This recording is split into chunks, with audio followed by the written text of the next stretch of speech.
Hello and welcome to DNA editors table. आज हम यहाँ पर बात करने वाले हैं इस लोकसभा चुनाव 2024 में जो राज्य सबसे ज़्यादा चर्चा में रहा उस राज्य की, यानी कि पश्चिम बंगाल के चुनावों की। पश्चिम बंगाल को अगर देखा जाए तो चुनाव के पहले वहाँ पर एक बहुत ही दयनीय सी एक घटना हुई जहाँ पर पूरा देश जो था शर्मसार हुआ और बीजेपी ने भी उस मुद्दे को काफ़ी भुनाया। वो मुद्दा था संदेश खाली का मुद्दा, जिसके बाद से पश्चिम बंगाल की राजनीति जो है बहुत ज़्यादा तूल पकड़ गई और इस बार का केंद्र जो था वो पश्चिम बंगाल बना। अभी हाल ही में माननीय प्रधानमंत्री मोदी जी ने ये एक स्टेटमेंट दिया है, एक बात कही है कि पश्चिम बंगाल में उन्हें सबसे ज़्यादा सीटें मिलने वाली हैं, सबसे ज़्यादा फ़ायदा जो है वो पश्चिम बंगाल में उनको इस बार होने वाला है। और टीएमसी जो ममता बनर्जी की पार्टी है वो हाशिए पर खड़े होने वाली है, वो अपने अस्तित्व की लड़ाई लड़ रही है। तो इस टॉपिक पर हम आज चर्चा करेंगे और इस चर्चा के लिए हमारे साथ मौजूद हैं डीएनए के एडिटर तनवीर आजम जी। तो तनवीर जी, आपको क्या लगता है कि टीएमसी जो पिछली बार 22 सीटें जीतकर बहुमत हासिल किया था जिसने, इस बार क्या बीजेपी उसको पछाड़ देगी? देखिए, पश्चिम बंगाल वेस्ट बंगाल में 42 सीटें हैं जी और लोकसभा के हिसाब से काफ़ी मतलब इम्पोर्टेंट स्टेट है, क्योंकि तीसरे नंबर पे है जी यूपी 80 और महाराष्ट्र 48 और पश्चिम बंगाल 42। अब वेस्ट बंगाल की जो राजनीति है वो पूरे हिंदुस्तान से मैं थोड़ा उसको अलग समझता हूँ। जी प्लस वेस्ट बंगाल में बीजेपी का जिस तरीके से बढ़ोतरी हुई है उसके सीटों में, उसके फुटप्रिंट्स में, वो भी थोड़ी अलग है। अलग इसलिए है कि बीजेपी जो है नॉर्मली जब धीरे धीरे जब उसने अपने पैर पसारने शुरू किए तो वो पहले शहरों में, जैसे उत्तर प्रदेश की अगर बात कर लें या बिहार की बात कर लें या गुजरात की, तो वो पहले शहरों में बीजेपी ने सीटें जीतनी शुरू की और उसके बाद वो ग्रामीण इलाकों में गई। पश्चिम बंगाल में ये कहानी बिल्कुल उल्टी है। पश्चिम बंगाल में बीजेपी ने पहले गांव में सीटें जीतनी शुरू की हैं, फिर धीरे धीरे वो शहरों की तरफ बढ़ रही है। तो ये बिल्कुल अलग है। सेकंड चीज़ एक और है कि पश्चिम बंगाल में बिल्कुल बीजेपी काफ़ी अच्छा प्रदर्शन कर रही है। 2014 में उनके पास एक सीटें थी जी 2014 से पहले 2009 में एक सीटें थी, 14 में उनके पास 2 सीटें हुई, 19 में उनके पास वो सीटें 2 से बढ़ के सीधा 18 पहुँच गई। जी ये समझने की यहाँ पे ज़रूरत है लोगों को कि पश्चिम बंगाल में बीजेपी से पहले एक क्या बोलते हैं, सीपीआई की बहुत अच्छी पकड़ थी और टीएमसी से भी पहले उनकी बहुत अच्छी पकड़ थी, जिसको वाम मोर्चा ही बोलते हैं, और कांग्रेस की भी मतलब अच्छी खासी पकड़ थी। इन दोनों की पकड़ बहुत कमज़ोर हो गई और ये मतलब एक बहुत यूनिक केस है कि वाम मोर्चा है वो भी वहाँ ऐसा लगता है कि राम मोर्चा बन गया, क्योंकि जो वामपंथी जो सपोर्टर्स थे और जो कांग्रेस के भी जो सपोर्टर, जो कांग्रेस से डिसइंटेंटमेंट जिनका हुआ, वो सब बीजेपी की तरफ चले गए। ये बहुत यूनिक केस स्टडी है, वो टीएमसी की तरफ नहीं गए। और ये मैं दर्शकों को बता दूं कि ये जो इंडिया ब्लॉक में ममता बनर्जी नहीं आई, इसके पीछे की वजह भी यही है। और वो कैसे है मैं बस 1 मिनट में समझा देता हूँ।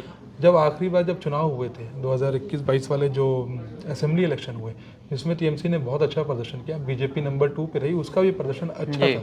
लेकिन जैसे बीजेपी जिस तरीके से कह रही थी कि हम 150 सीटें जीत जाएंगे, वो नहीं हो पाया। वो सब तकरीबन 77-80 सीटों पे सिमट गए और ममता बनर्जी की सीटें बहुत बढ़ गई। लेफ्ट का वोट बैंक था वो बिल्कुल घट के पहुंच गया तकरीबन 5.5% पे, और कांग्रेस का वोट बैंक जो था असेंबली इलेक्शन में वो आ गया तकरीबन 2.5%। मतलब आप दोनों को जोड़ ले तब भी वो 8% के आसपास, डबल डिजिट में नहीं है। ये वो वोटर हैं जो किसी भी हाल में ममता बनर्जी को वोट नहीं करेंगे। अब ये समझिए यहाँ पे ममता बनर्जी ने क्या एक बहुत स्मार्ट पॉलिटिकल मूव किया कि अगर वो इंडिया ब्लॉक में चली जाती तो ये जो वोटर हैं जो नाराज थे, ये ममता से बिल्कुल नाराज थे, वो बीजेपी की तरफ चले जाते, तो 8% जो वोट था वो भी बीजेपी की तरफ शिफ्ट कर जाता। यही वजह है। बाकी जो लड़ाइयाँ हैं और जो ऊपर से दिख रहा है कि कांग्रेस से बन नहीं रही या वो सब मैं नहीं मानता कि वो हकीकत है। हकीकत मेरे ख्याल से ये है। सेकंड चीज़ ये है कि ममता बनर्जी, अगर आप 100 मीटर की रेस समझ लें पश्चिम बंगाल के पूरे लड़ाई को, तो उसमें ममता बनर्जी 37 मीटर पे आके खड़ी हैं, बीजेपी 0 से शुरू कर रही है। 37 मीटर में क्यों कह रहा हूँ, तकरीबन 37% मुस्लिम आबादी है जी, मतलब जो कि टीएमसी को सपोर्ट करती है, जो कि मतलब मैक्सिमम मुस्लिम्स वहाँ पे टीएमसी के साथ ही खड़े हैं, थोड़े बहुत वाम मोर्चा के साथ हैं, थोड़े से कांग्रेस के साथ हैं। इस बार तो वो भी मुझे लग रहा है और कम ही हो जाएंगे, तो उनको एडवांटेज है। ये 37 तो मैं आपको ओवरऑल बंगाल की बता रहा हूँ। बहुत सारी सीटें ऐसी हैं जहाँ 40% से ज़्यादा मुस्लिम वोट है, बहुत पे 50% के करीब वोट है, तो ये बीजेपी को वो पाटने में थोड़ी मुश्किल आएगी।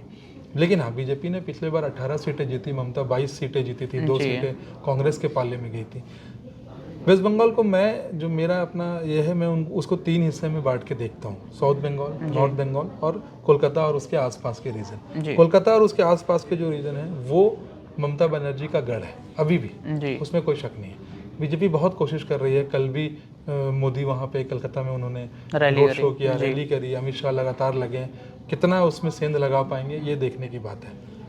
नॉर्थ बंगाल जो है वो, साउथ बंगाल जो है वहाँ पे बीजेपी की अच्छी पकड़ है, आप कह सकते हैं है। नॉर्थ बंगाल में 25 सीटें आती हैं, पिछले बार के चुनाव में 15 और 10 का बंटवारा हुआ था, 15 टीएमसी को और 10 बीजेपी को। अगर बीजेपी वहाँ पे सीटें बढ़ा पाती है तो निश्चित ही उसको फ़ायदा होगा। बीजेपी ने बहुत अच्छी, मतलब जो बीजेपी के लीडर्स हैं, अंदर खाने जो बात चल रही है, सोर्सेज के जरिए जो हमें खबर मिली है, बीजेपी तकरीबन 30 से 32 सीटें जीतने का एक टारगेट लेके चल रही है। ठीक है, पॉलिटिकल पार्टीज़ हैं, उनको अपना टारगेट लेके चलने का पूरा अधिकार है, लेकिन ममता बनर्जी जो है वो भी एक काफ़ी स्ट्रॉन्ग लीडर है। अगर मोदी की एक पर्सनालिटी है, एक व्यक्तित्व है, तो ममता बनर्जी का भी एक व्यक्तित्व है।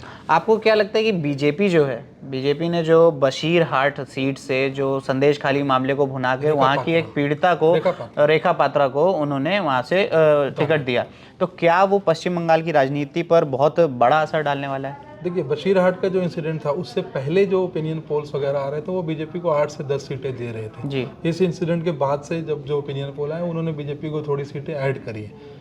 ये इंसिडेंट ऑफ कोर्स इस अपने आप में मतलब बहुत बड़ा इंसिडेंट था, लेकिन अभी कुछ हफ्तों पहले कुछ और इसमें नए इसमें चीज़ें ऐड हुई। जैसे एक चीज़ ऐड हुई कि भाई बीजेपी ने अपनी राजनीति फ़ायदे के लिए इसको इस तरीके से पेश किया है, लोगों को पैसे दिए हैं इल्ज़ाम लगाने के लिए। प्लस बीजेपी की वहाँ पे 1-2 जो लीडर थी जो बहुत एक्टिव थी इस पूरे इसमें, वो जाके टीएमसी में जुड़ गई। तो उसका बंगाली लोग क्या देखेंगे, किस तरीके से उसको वो देखते हैं, समझते हैं, वो तो जून 4 को ही पता चलेगा। लेकिन हाँ, मैं आपको ये ज़रूर कह सकता हूँ कि बशीरहाट जिसके अंदर संदेश खाली आता है, वहाँ से बीजेपी का जीतना बहुत मुश्किल है। जहाँ जो ये एपी सेंटर कह सकते हैं इस पूरे संदेश खाली इंसिडेंट का, बशीरहाट, उस कॉन्स्टिट्यूंसी से भी वो जो बीजेपी के टीएमसी के जो हाजी नूरुल इस्लाम हैं, उनके चांसेस बहुत अच्छे हैं। लेकिन हाँ, मेरा ये मानना है कि बीजेपी बहुत ज़्यादा लूज़ नहीं करेगी, बीजेपी एक अच्छी स्थिति में ही रहेगी, और मतलब 30 सीटें तो नहीं, लेकिन 18 से शायद बीजेपी 1-2 सीट ऊपर नीचे हो, उससे ज़्यादा अगर बीजेपी को बहुत ज़्यादा नुकसान होता हुआ मुझे नहीं दिख रहा है। से तो जैसा कि हमने जाना कि पश्चिम बंगाल की राजनीति में एक नया मोड़ जो आया है कि बीजेपी पश्चिम बंगाल में अपनी पैठ जमाती हुई दिख रही है। आपको क्या लगता है, आप हमें ज़रूर बताइएगा। लेकिन एक चीज़ और आपको बता दें कि जो बशीरहाट सीट की जो हमने बात करी, वो अब लास्ट फेज़ में, 7th फेज़ में उस पर चुनाव होने बाकी हैं, और जब ये चुनाव होंगे उसके बाद साफ हो जाएगा कि बीजेपी कितनी ज़्यादा पकड़ पश्चिम बंगाल में बनाने में कामयाब रही है। आपको क्या लगता है, आप हमें कमेंट करके ज़रूर बताइएगा और जुड़े रहिएगा डीएनए के साथ।